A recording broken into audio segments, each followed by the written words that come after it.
What's going on, you guys? So I've been doing some more work on the car here, and I think I'd just give you guys a little bit of a progress update today.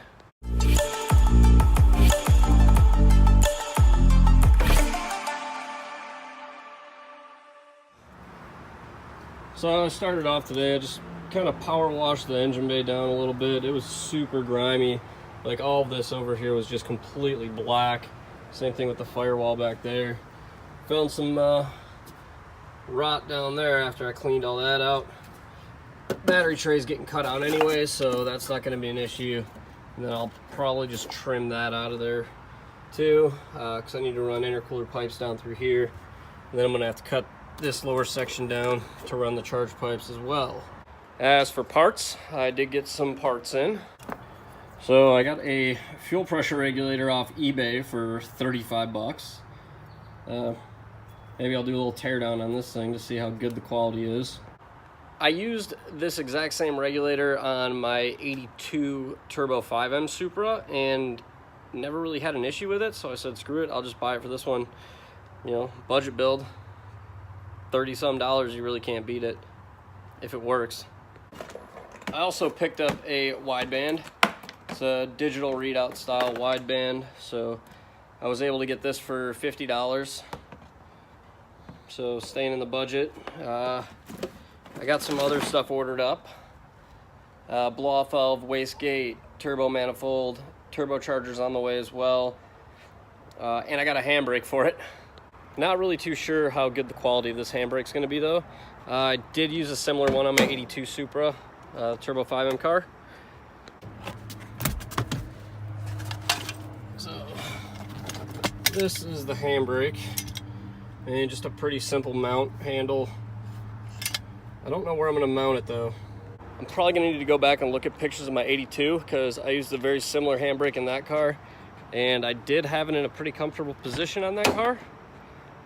If I recall correctly, I cut this section of my console out and had it mounted like that right there, but obviously down. So I'm pretty sure I cut this and section this out right here to fit it. And then I got the fuel, I have the fuel pump right now getting ready to go back into the tank. So I was actually able to use all of the factory stuff to fit this Whalley 450 on. I even used the factory sock right there at the bottom.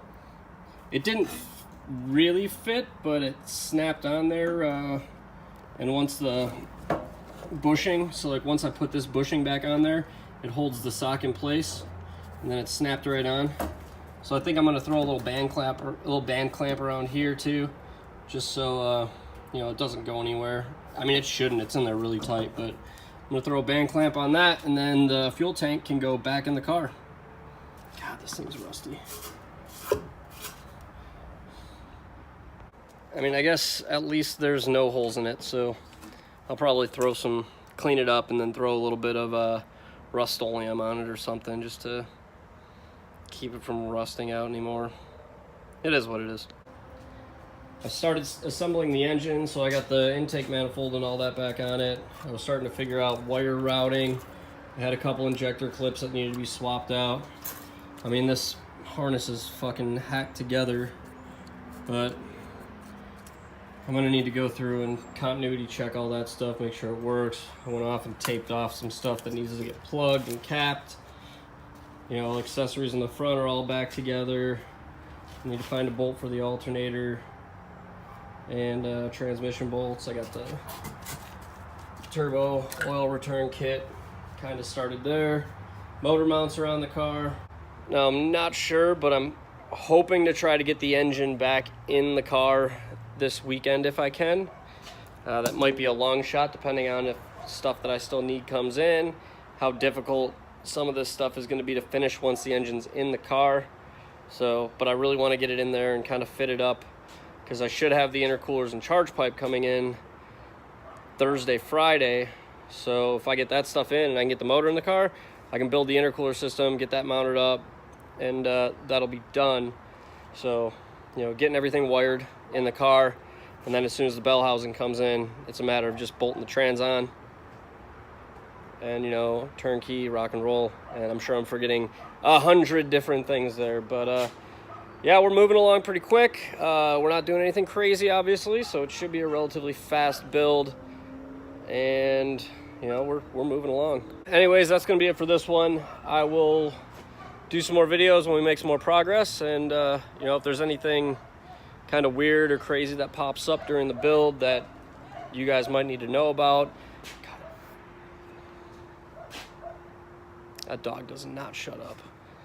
Anyways, if something pops up that you guys need to know about, I'll do a video on it. And until next time, that's going to be it for this one. So like the video if you liked it, subscribe to the channel if you're new, and follow the build of this car and that car along. And I will catch you guys later.